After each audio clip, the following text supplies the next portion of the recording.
今回はトルソーの S4 についてお送りします。とはいえ自分も購入してまだ間もないので全てを把握しているわけではありません。あくまで参考程度にご覧いただければ幸いです。今回はファームウェアバージョン 2.0 をベースに進めていきます。ファームウェアアップデートの方法ですが、まずは S4 と PC を USB 接続します。ちなみに自分の環境は Mac ですのでその点ご了承ください。まずコンフィグボタンを押してメニューからシステムに入り USB マスストレージを選択して PC と接続します。そうしますと PC 側で S4 がマウントされますので、トルソーのオフィシャルサイトのサポートページにあるファームウェアをダウンロードします。ZIP がダウンロードされると自動で解凍される場合もあるんですけども、ZIP ファイルのまま S4 のルートフォルダにコピーします。コピーが終了しましたら PC 側でマウントを解除します。S4 の操作に戻り、システムからインストールアップデートを選択します。その後 S4 に表示されるメッセージに従ってインストールを行います。バージョンにより表示されるメッセージ内容などが異なりますので、必ず公式の情報を確認しながら行ってください。まずセレクトノブです。このノブでは電源のオンオフや BPM、プロジェクト名の変更などを行います。新しいプロジェクトは New もしくは Save As を選択してセレクトノブもしくはコントロールプラスアクションボタンで文字を変更しセーブを実行します。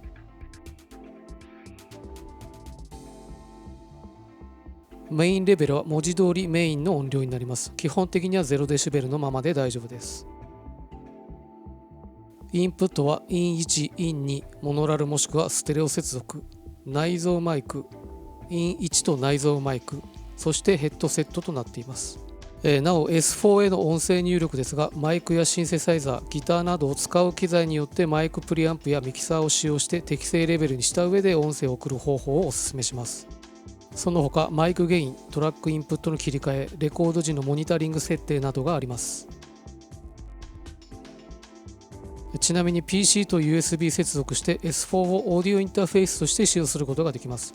それによってAbletonなどの DAW と連携することが可能です。詳細については公式のマニュアルなどをご覧ください。続いてトラックです。S4 は4つのトラックを持っています。トラックボタンを押してこれら4つのボタンでトラックを切り替えます。センドは他のトラックもしくは同じトラック内に音声をルーティングします。例えば1から3トラックの音をまとめて4トラックに送ってそれを録音するといったことも可能です。ちなみにオーディオ設定の中にトラックインプットという項目があり、そこで入力ソースを選ぶことができます。例えばセンズオンリーにすると他のトラック音声のみが入力されて外部入力は遮断されます。続いてマテリアルです。バージョン 2.0 からディスク、テープ、ポリ、バイパスの4つのデバイスに分かれています。マテリアル内のデバイスを切り替えるにはコントロールプラスマテリアルボタンを押します。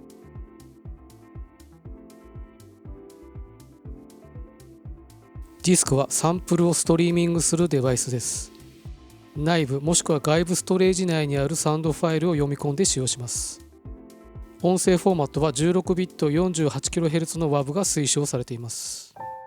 なお試しに10分を超えるサンプルを読み込んでみましたが問題なく再生できていましたので、ストレージ容量の範囲内であれば特に制限はなさそうです。ちなみにまだ SSD 接続を試せていないのですが USB メモリスティックは問題なく使用できています。 EXFAT もしくは FAT32 でフォーマットする必要があります。マテリアルからロードを押して内部もしくは外部ストレージにアクセスしてサンプルを選択します。なおコントロールプラスプレイボタンでサンプルの視聴ができます。なお USB や SSD のマウントを解除するにはディスクを選んでクリアボタンを押します。念のためサンプルをエディットする際はあらかじめ別ファイルとして保存することをお勧めします。コントロールプラスセーブで保存します。セーブされたファイルはユーザーファイルの中のバウンスフォルダの中にあります。なおバウンスフォルダ内にさらにプロジェクトフォルダが作成されますので目的の音にはたどり着きやすいはずです。指定した範囲内のサウンドを切り抜きたい場合にはコントロールプラストリムを押します。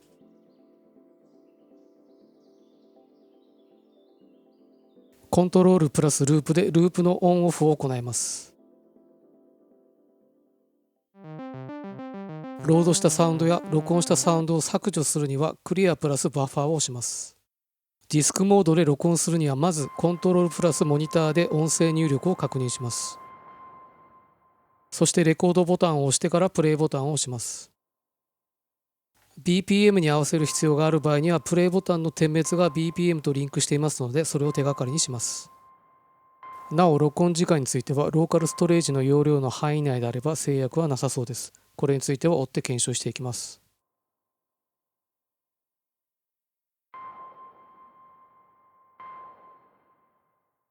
マテリアルのパラメータですが2ページに分かれていましてマテリアルボタンを押して切り替えます。スピードはサンプルの再生速度をコントロールします。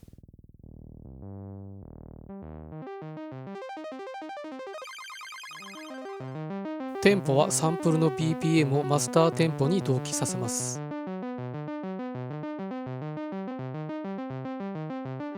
テンポのノブを押しながら回すことでシンク、ストレッチ、フリーの3種類のモードを選択できます。スタートはサウンドの開始位置を、レングスは再生するサウンドの長さを調整できます。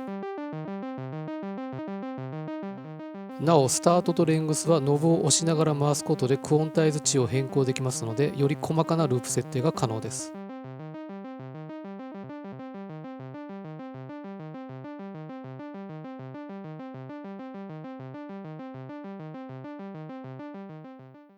グライドはテンポのモードをストレッチかフリーにした時に設定できます。特に音程の変化の仕方に影響を与えます。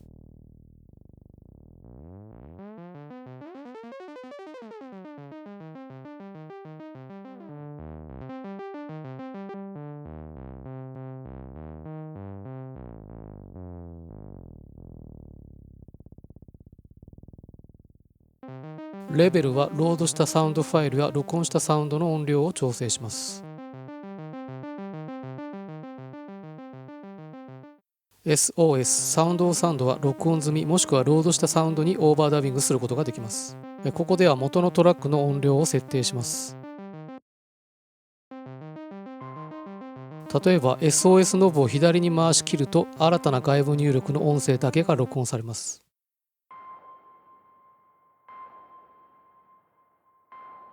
次に SOS ノブを先ほどよりも少し上げて録音すると元のトラックが外部入力の音声よりも小さくなって録音されます。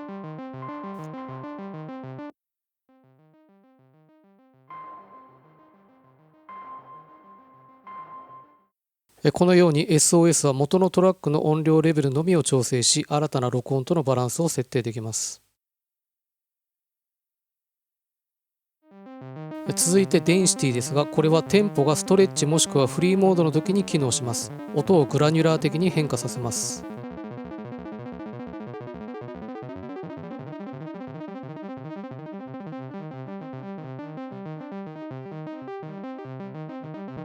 例えばテンポがフリーモードの時にはフリーズと組み合わせることでグラニュラー効果を得られます。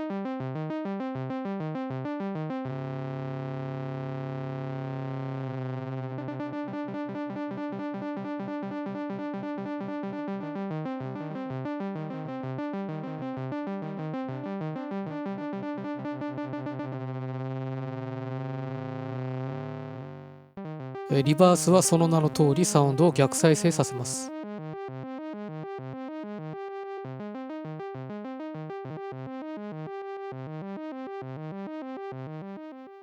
なお各パラメータの変更をリセットしたい場合にはクリアプラスパラムスボタンを押します。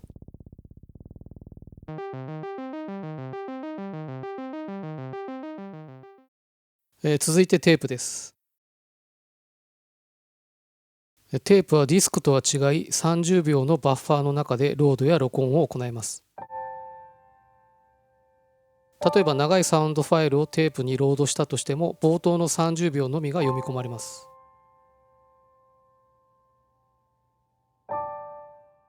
録音方法は基本的にディスクと変わらずコントロールプラスモニターで音声入力を確認しレコードを押してからプレイボタンを押します。レコードもしくはストップボタンで停止します。停止せずに録音し続けた場合には30秒で録音がストップします。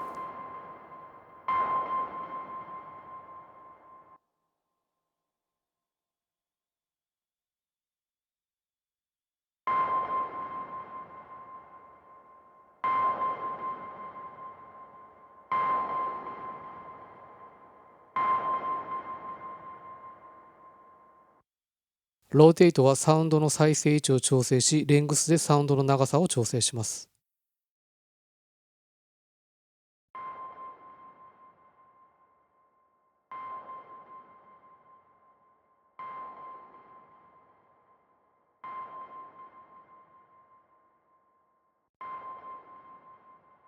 レベルはロードされたサウンドもしくは録音されたサウンドの音量を調整します。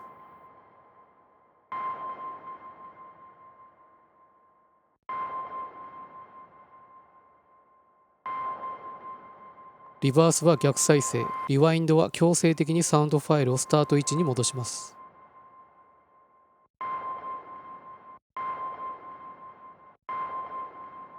スピードはサンプルの再生速度をコントロールします。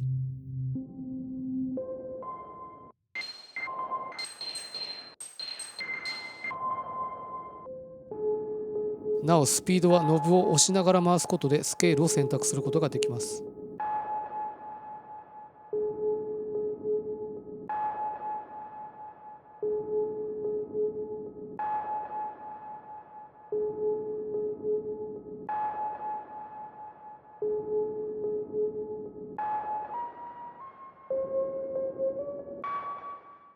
SOS はディスクと同じくオーバーダビングができますが、パラメータがディスクとは違い、マイナス100%から100%の範囲で元トラックとの音量バランスを調整します。真ん中の位置では元トラック音と外部音声がミックスされ、左に回し切ると外部音声のみになり、右に回し切ると外部音声が遮断されます。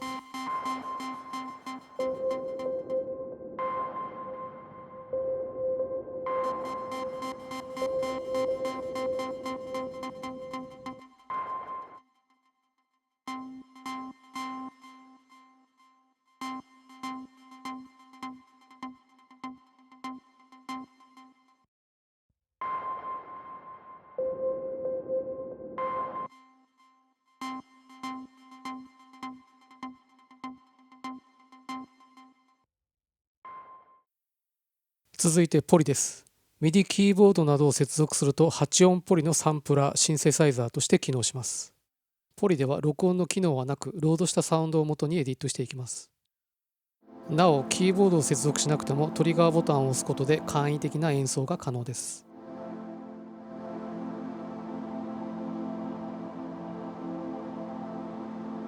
ピッチはサウンド全体の音程をコントロールします。レベルは音量をコントロールします。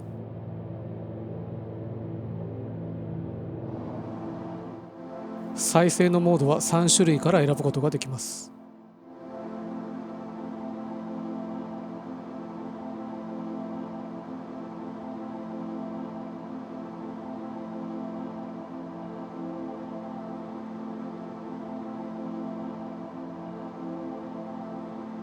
そしてスタートはサンプルのスタート位置を、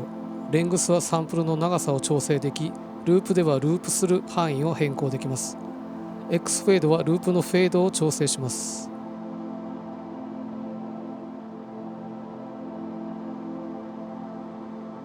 2ページ目では音の時間的変化、アタック、ディケイ、サステインなどをコントロールできます。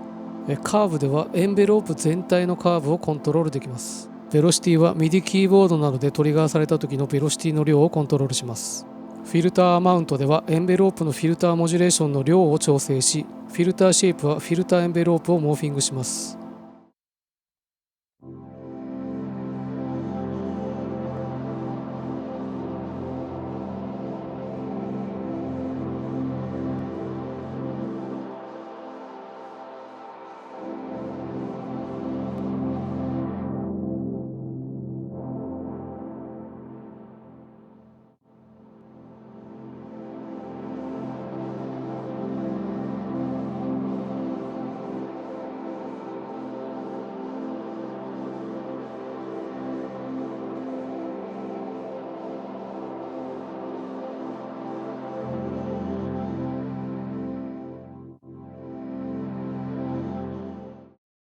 こちらは実際に MIDI キーボードを接続してポリフォニー演奏をした時の挙動です。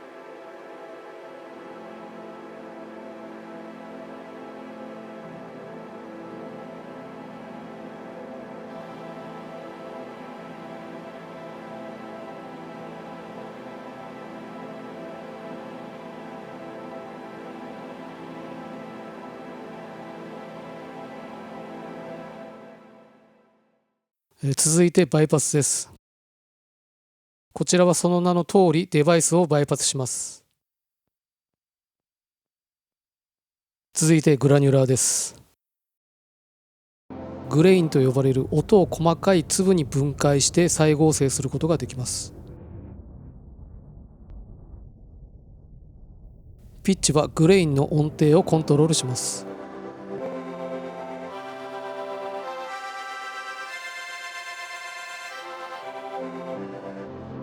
レイトではグレインの速度をコントロールできます。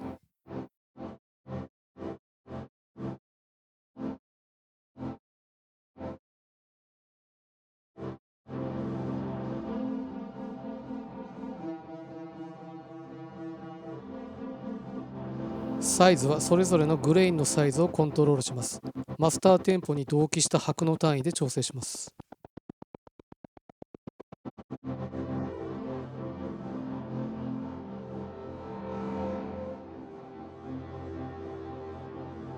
クアントアはグレインの振幅をコントロールします。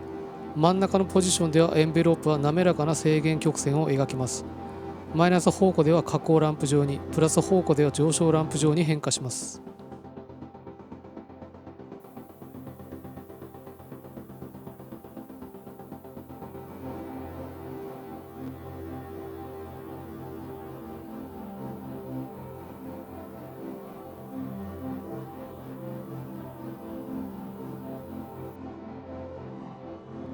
ワープは再生ヘッドの位置の変動量をコントロールします。このパラメータを上げると再生ヘッドが滑らかにランダム移動します。スプレーは再生ヘッドとグレインのステレオの広がりをランダムに変化させます。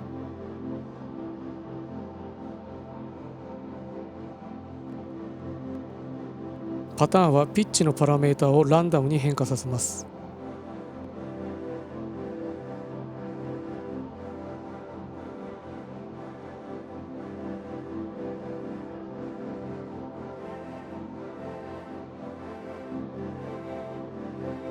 ウェットは原音とのミックスバランスを調整します。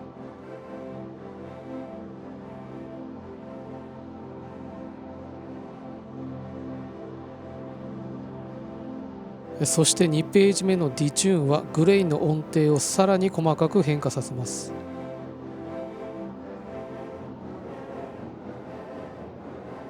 ランダムレートはグレインごとのレートにさらにランダムな変調を追加します。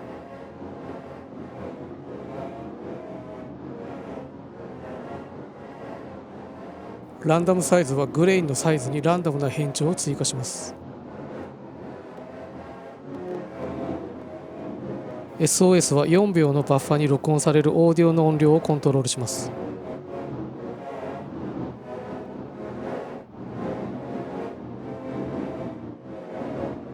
なおピッチはノブを回しながら回すことでスケール変化を追加できます。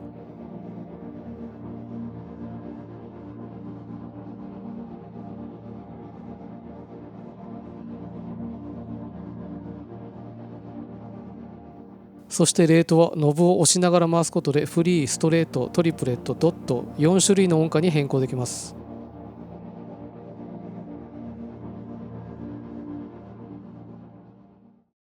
続いてフィルターです。カットオフはフィルターのカットオフ周波数をコントロールします。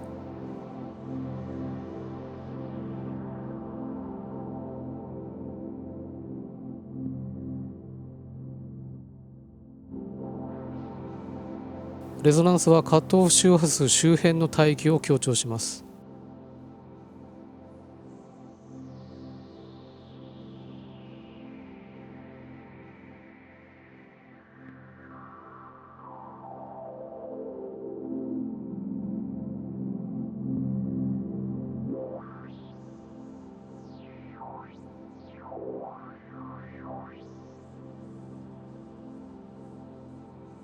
ディケイは各周波数の共鳴の度合いをコントロールします。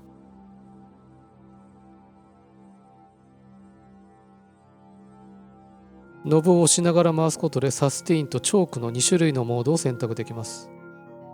サステインはポストフィルターで持続音を生成し、チョークはプリフィルターでカットオフで効果をコントロールできます。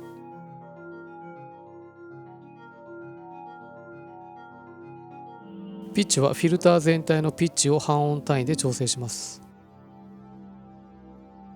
スロープはフィルターをローパス、バンドパス、ハイパスの間でモーフィングさせます。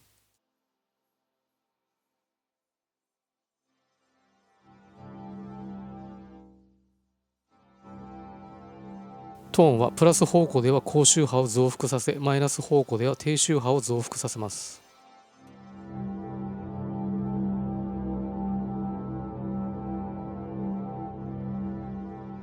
スケールは各周波数を指定したスケールにクオンタイズさせます。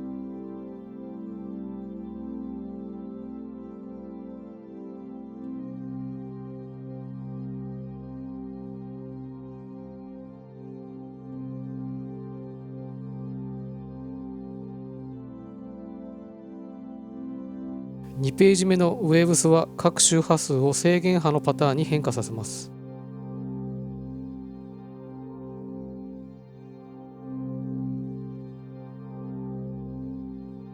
ノイズは各周波数にランダムな変化を与えます。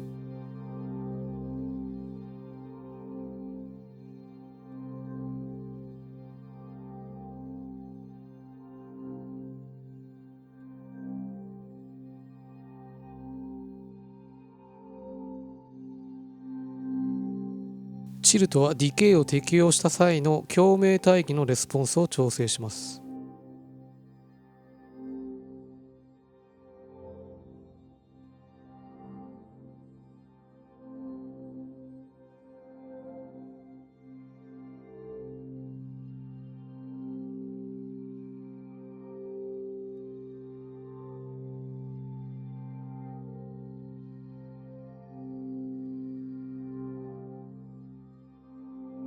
ディチューンは各周波数に一定のレートでモジュレーションを追加します。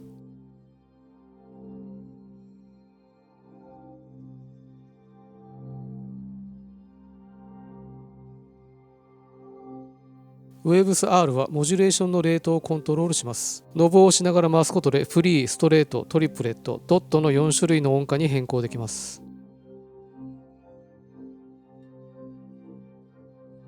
ノイズ R はモジュレーションのレートをコントロールします。こちらもノブを押しながら回すことでフリー、ストレート、トリプレット、ドットの4種類の音階に変更できます。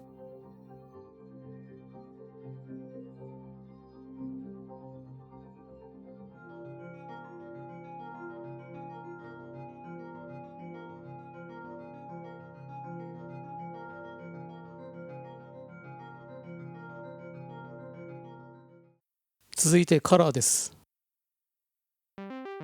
ドライブは入力信号にオーバードライブを追加します。コンプレスはコンプレッサーです。アタックとリリースタイムは固定です。クラッシュはビットクラッシュ効果を追加します。ノブを押しながら回すことでビットクラッシュ、リダックス、ビットクラッシュとリダックスのミックスの3種類のモードを選択できます。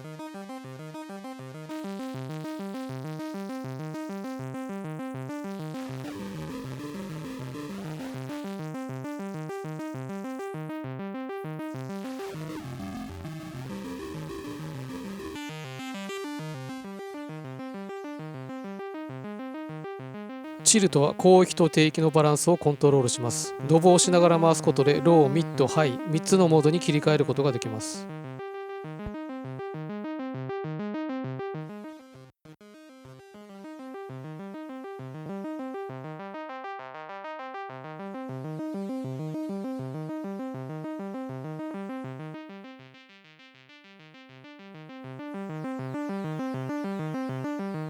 ノイズはノイズを追加します。ノブを押しながら回すことでホワイトノイズ、ピンクノイズ、ダストの3種類から選択することができます。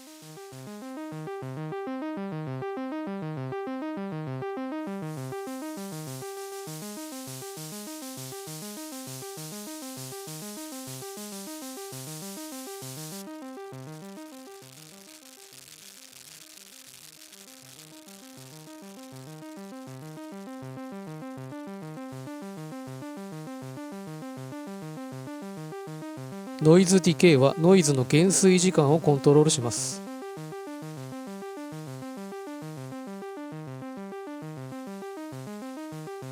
ノイズトーンはノイズに適用されるバンドパスフィルターのカットオフ周波数をコントロールします。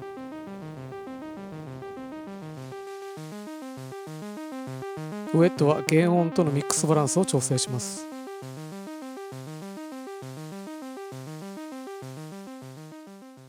スペースはディレイやリバーブなど空間系エフェクトのデバイスです。ディレイはその名の通りディレイエフェクトです。タイムはディレイタイムの調整ができます。ノブを押しながら回すことでフリー、ストレート、トリプレット、ドットの4種類の音階に変更できます。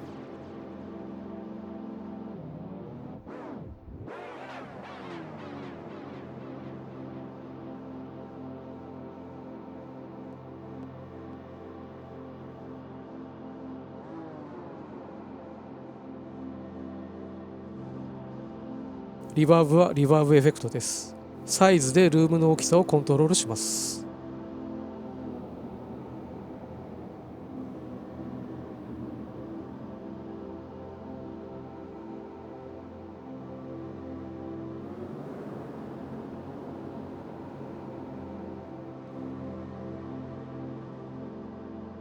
フィードバックはディレイのフィードバック量を調整します。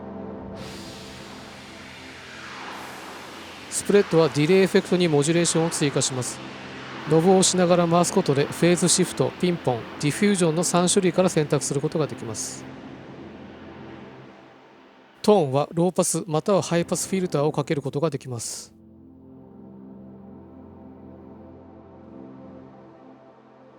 ディケイはリバーブの減衰時間をコントロールします。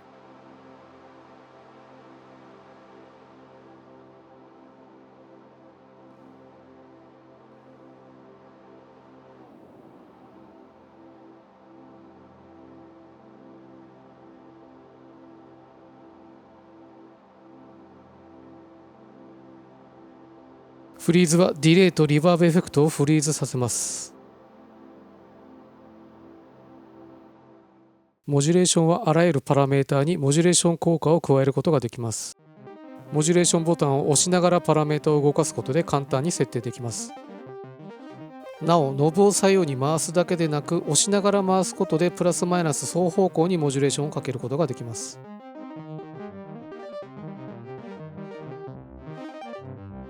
モジュレーションをリセットするにはクリアプラス持つボタンを押します。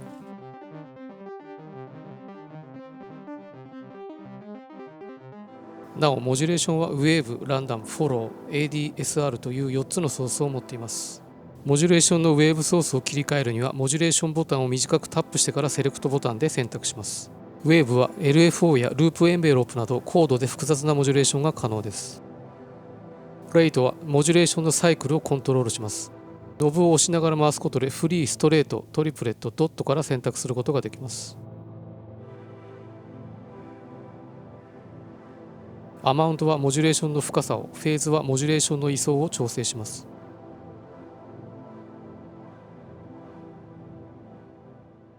オフセットはモジュレーションのベース値を調整します。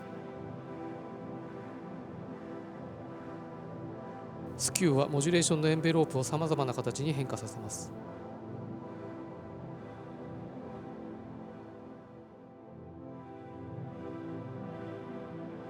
フォールドはモジュレーションの山や谷を新たに作り出します。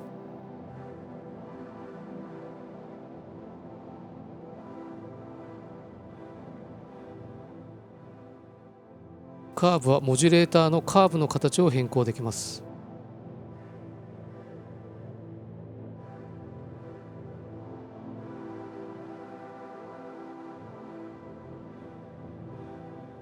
スプレッドはステレオでのモジュレーションの位相を変化させます。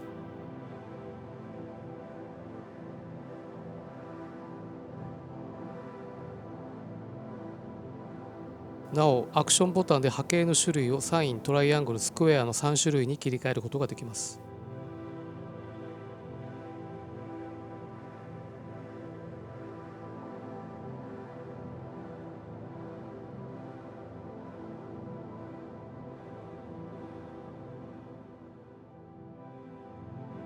ランダムはその名の通り予測できないランダムな変化を生み出します。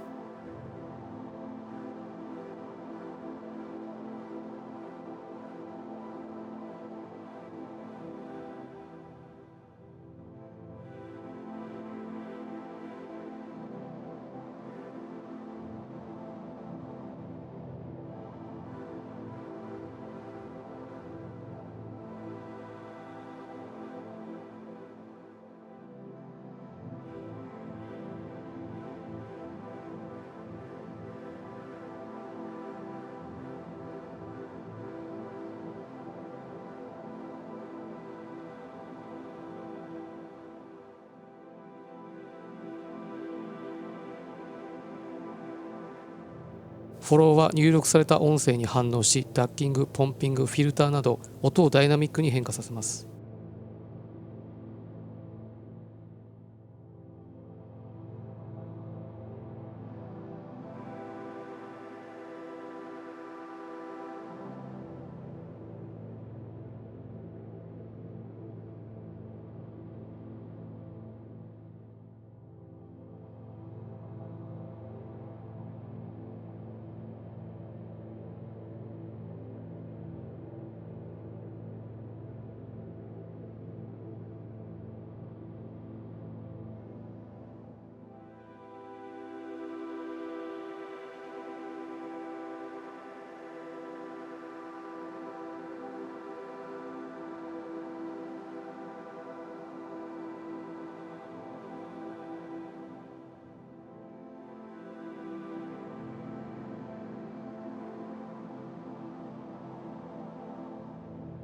ADSR はアタック、ディケイ、サステイン、リリース、いわゆるエンベロープを利用したモジュレーションを行います。トリガーボタンを押すと起動します。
ミックスでは各トラックの音量やミュート、パンニングなどを設定します。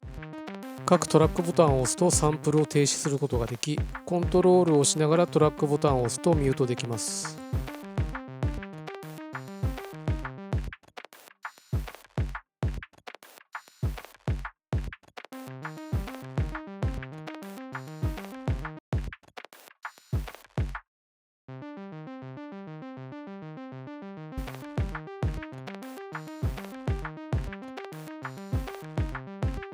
トラックごとにフィルターをかけることもできます。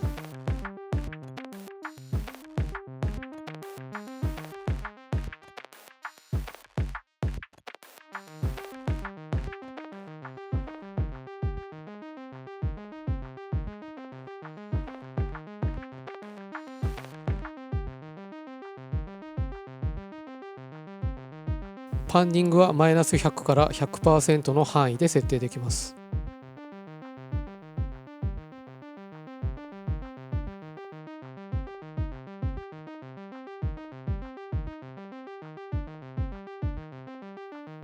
トータルミックスにコンプレッサーをかけることもできます。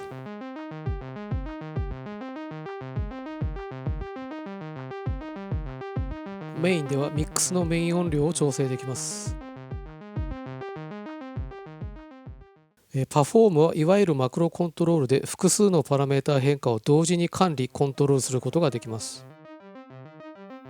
パフォームでパラメータを変化させるには、まずパフォームボタンを押しながら変更したいパラメータを操作します。ここではまずマクロ1にパラメータを割り当てます。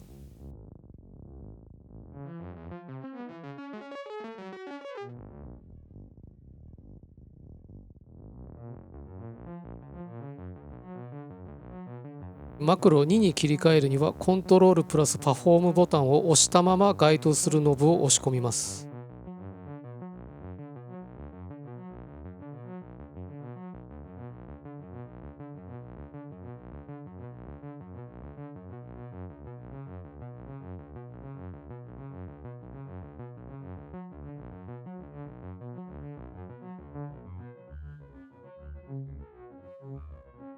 マクロ3に切り替えるには先ほどと同様にコントロールプラスパフォームボタンを押したままノブを押し込みます。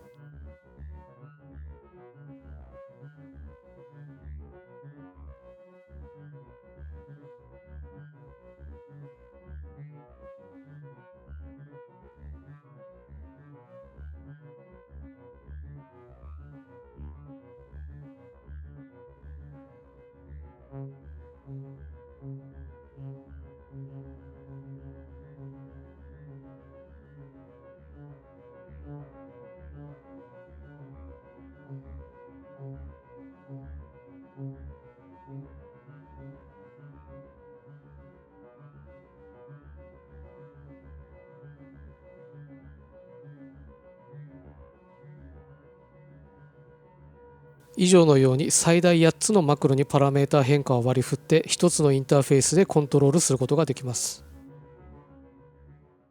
テンプは適用したパラメータ変化を瞬時に元に戻すことができる機能です。テンプを機能させるにはテンプボタンを押しながらパラメータを変化させてからテンプボタンを離します。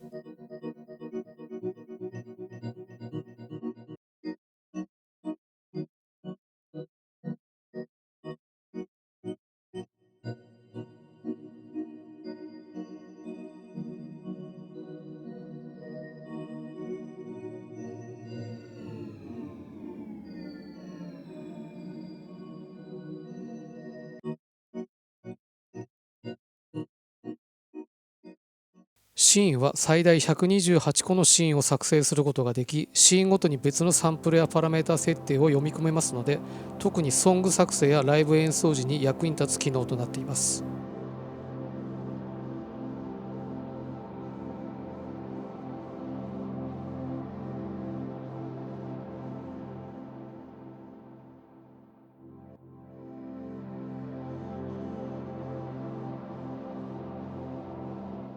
例えばこのようにシーンごとに別のサンプルをロードすることができます。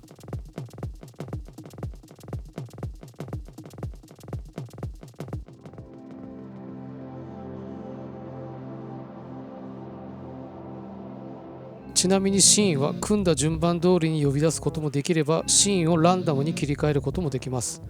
ルールというパラメータでは4種類の進行方向を選択でき、チャンスとクオンタイズの設定によって動作の仕方をさらに細かくコントロールできます。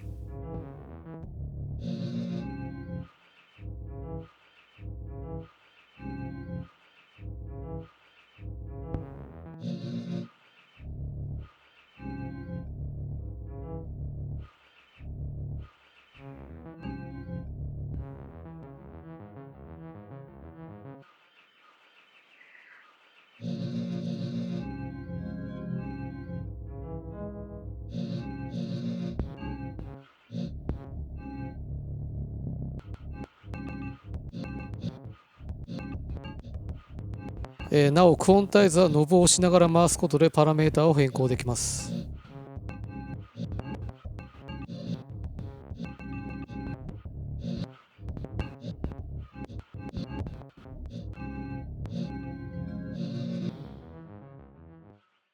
コピーではトラックを他のトラックにコピーしたり、シーンを他のシーンにコピーすることができます。例えばトラック1をトラック2にコピーする場合ですが、まずトラック1を選択した状態でコピーを押し、次にトラック2に移動してからコントロールプラスコピーを押します。これでトラック1とトラック2が同じ状態になりました。シーンをコピーする場合も同様にコピー元でコピーを押してからコピー先でコントロールプラスコピーボタンを押します。